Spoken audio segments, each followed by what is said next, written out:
Good day, folks, and welcome back to SBN News. Hope you're doing very well today. And I am back again talking about YouTube, because YouTube, as it seems, is now removing the dislikes, and it's got everybody upset. So basically, to paint the situation, back in March time, due to a few other situations, YouTube decided to run some testing on removing dislikes on some content on the platform.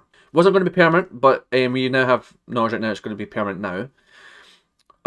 And basically, they would try to see how it would bear on the platform as a whole. Now, I used to have friends who used to take quite personally, friends on YouTube who used to take quite personally if they saw one or two of their videos getting disliked on their channel, kind of thing. In some cases, there was actually a situation where they were actually getting bombed because the person who was bombing them didn't like them. So there is some merit right there as to why YouTube would be doing this. I do kind of get it, but at the same time, there are pros and cons to having the dislike button here. One of them, especially for most channels, actually helps them in the YouTube algorithm. For those people who didn't know it, but yes. Doesn't matter if you get liked or disliked. YouTube treats likes and dislikes as the same thing. It's generally just engagement on your content, and the more engagement on your content, the more likely it's going to be shown on YouTube's various pages, such as the home page, suggestions, search, everything else in between. So sometimes it doesn't really matter. So I don't really take it personally anymore if my content gets disliked, because it's more engagement for the video. Now, if it's genuine stuff like feedback and that kind of stuff as well, I will take into account.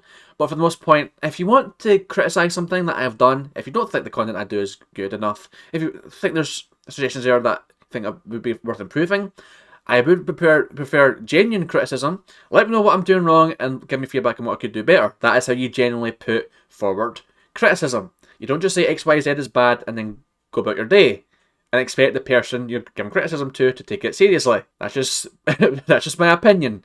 But if you think I'm doing something wrong, if you criticize me wrong, kind of thing, let me know in the comments.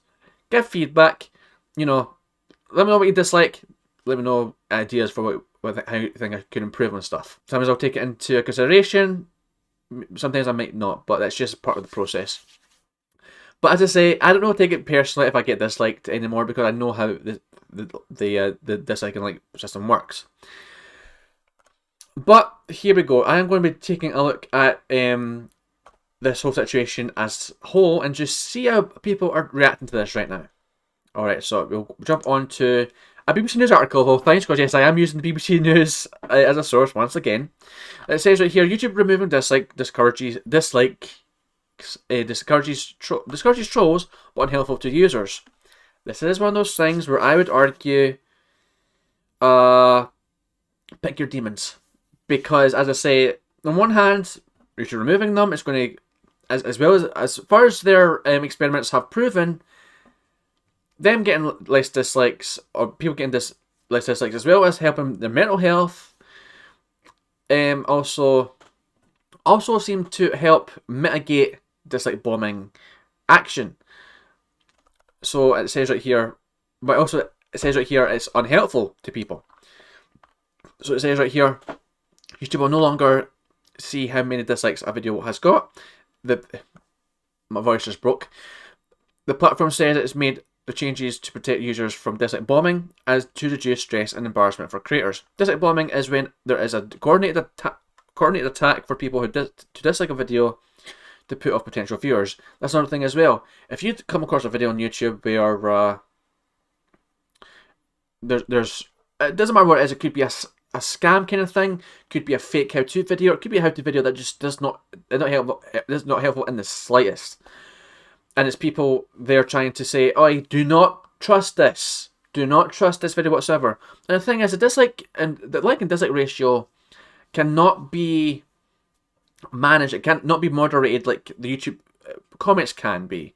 Like, comments can be removed by YouTube themselves. They can be removed by the creator of that video. So there's no proper way to distinguish whether that video is genuine in its approach or not. especially, as I say, if it is a how-to video where it's not exactly helpful, it's not exactly doing what it exists to do, or it's a scam video. That's another thing as well. There's a lot of stuff on YouTube that is just like, it could even be as far as misinformation as well. It could be stuff that you just don't generally like.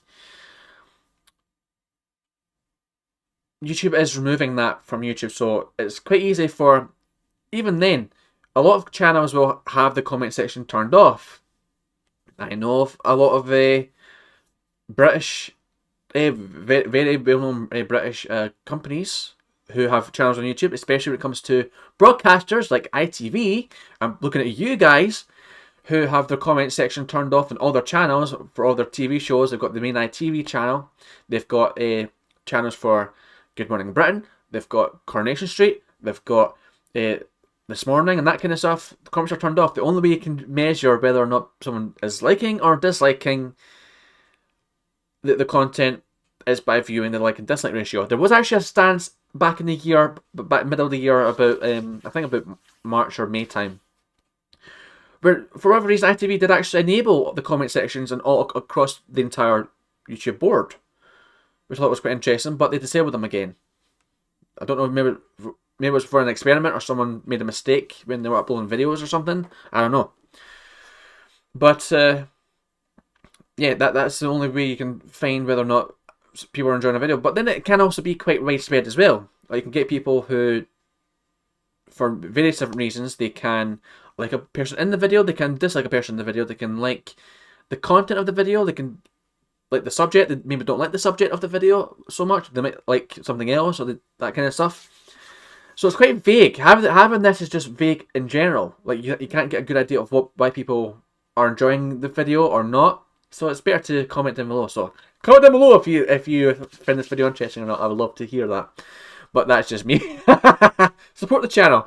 But but yeah, that's one of the problems. So it says right here, some content creators have told Radio 1, that's a Newsbeat, is a radio show from BBC Radio. The move is not very helpful, but other creators say it might help others with their mental health. I had a brain fart right there. The change has not been rolled out fully, and as I said, this is going to be rolled out. So it's going to happen gradually. There might be situations where you come across a video where the dislikes are hidden. There will be another case where the likes are still shown. And it can depend, if you've got multiple YouTube accounts like I do, if you view a channel on one account and then move to another account, it can vary in that degree, even if it's the same video. So it is gradual. It's not going to happen overnight. It's going to take quite a few weeks or months to be fully rolled out, because that's how YouTube is. They're such a big platform, they can only do things in small chunks. It says it right here, it says discouraging trolls. It will discourage a lot of trolling and a lot of mean-spirited people on the internet. And I want to try and put down others' creative people's work, says rapper Kenzo J. The 18-year-old uni student from Bradford promotes his music on YouTube and only has 200 subscribers. And it says right here, it's small-scale content creators like that, like Kenzo, that YouTube says will be the most protected by its decision to hide dislike trolls. I mean. So it says, where am I? I have lost track. Kenzo says that he can feel apprehension about the reception of his videos might be, and that removing the dislike totals might be help creators' mental health. That's another thing as well. Apparently it's to help and target smaller creators, this change. And I know for a fact I am a small creator myself. This channel has 9 subscribers, but I'm also talking about my gaming channel, which it really stands at about 740 plus subscribers. And yeah, I can tell you right now, dislike bombing on a smaller channel is much greater. It's much more magnitude as someone with a million subscribers who gets 1 million views a month. And you know, as I say, it can be quite more hard hitting for a creator who gets it when they're so small.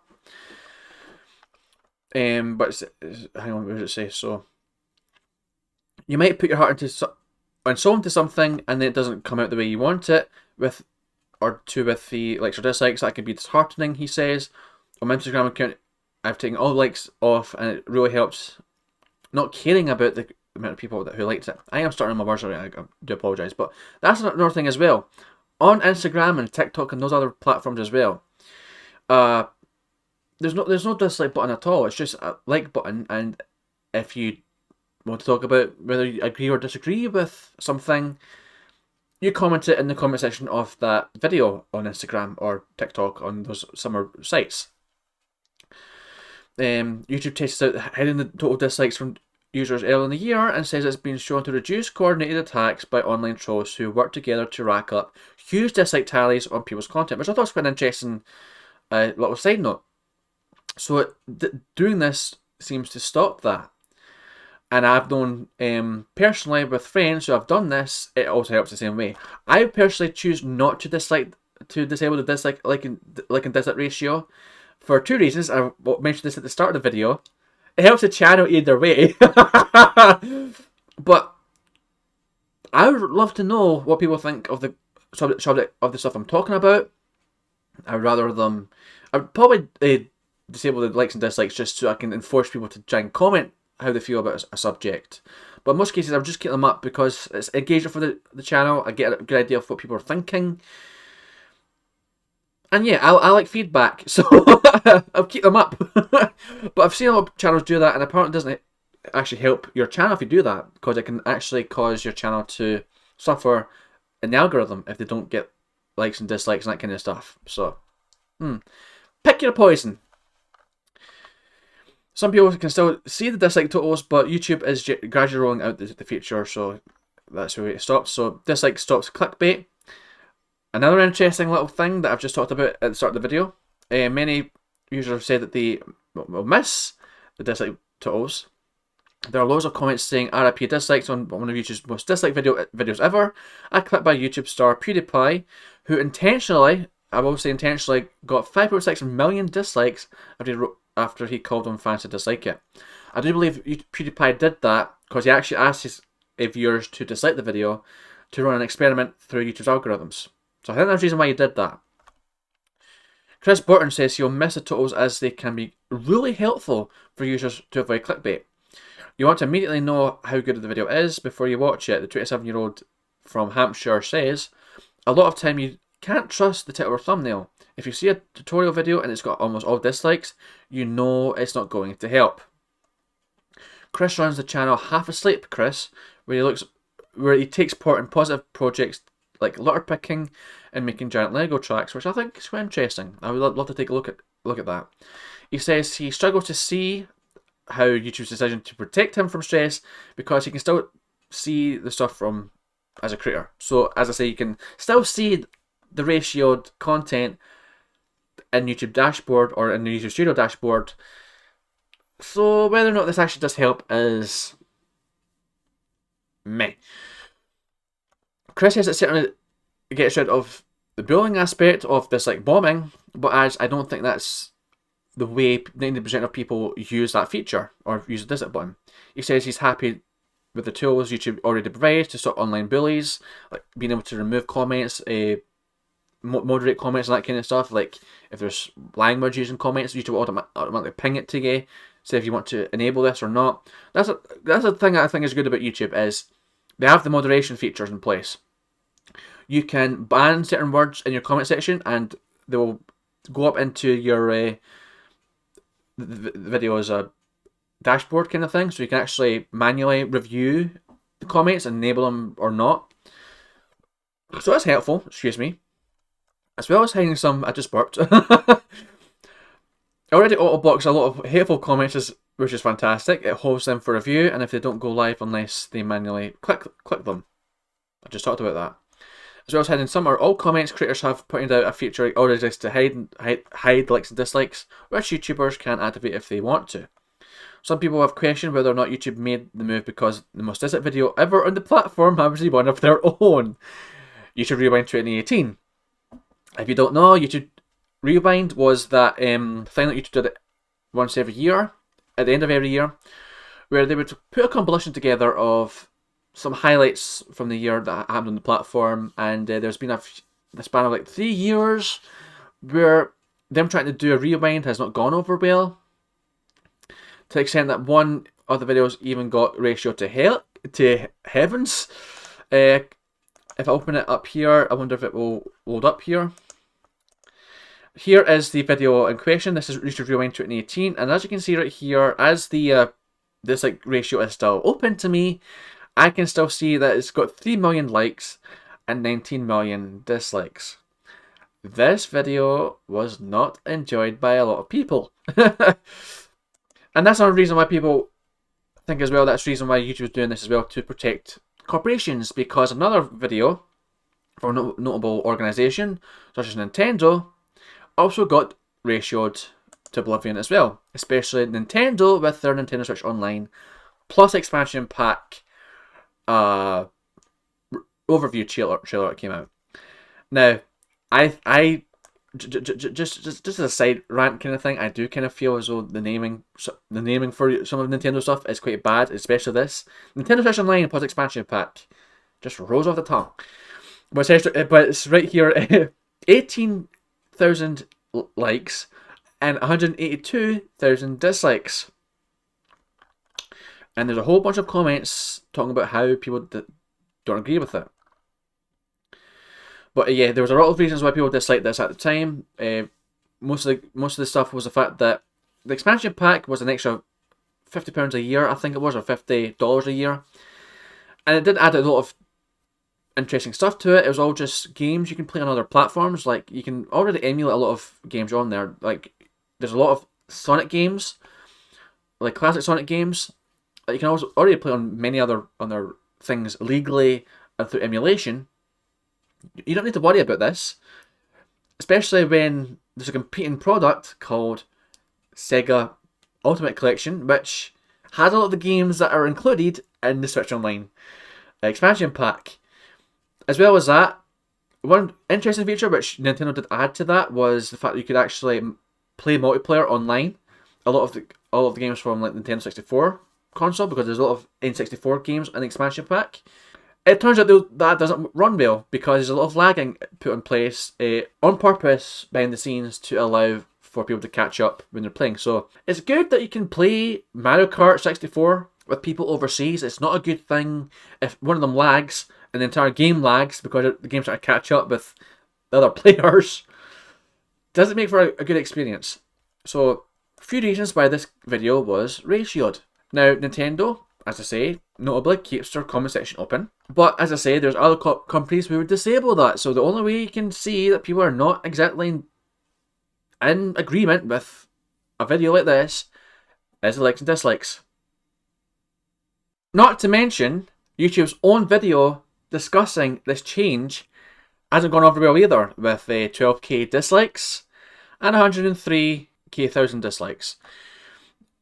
Yeah, probably to make the point as well. That's the reason why that's happening, but people are not in agreement with this whatsoever. There you go. YouTube says this isn't why the change has been made, and I don't personally agree with that personally, and let me know how you feel about that. But there you go. There you go. I will leave some of the stuff that I've used for resources in the comments. You can read them in your full entirety. I will leave the BBC article up and some of the videos up so you can kind of see my point. And that being said, I would like to hear your personal opinion, not just to support the channel, but also just, I want to hear your opinions genuinely on this, because there might be reasons for and against that I'm not thinking of right now that I would love to hear from you. Let me know generally just how you feel about this kind of thing. I would love to hear it. That being said, folks, if you're new to the channel, hit the subscribe button, ring the bell to get notifications, and if you liked it or disliked it either way, while it's still enabled, dislike the video or like the video if you thought it was interesting. And that being said, folks, I am Ricky, and that is going to be me for now, and I will see you next time. Until then, stay safe and take care.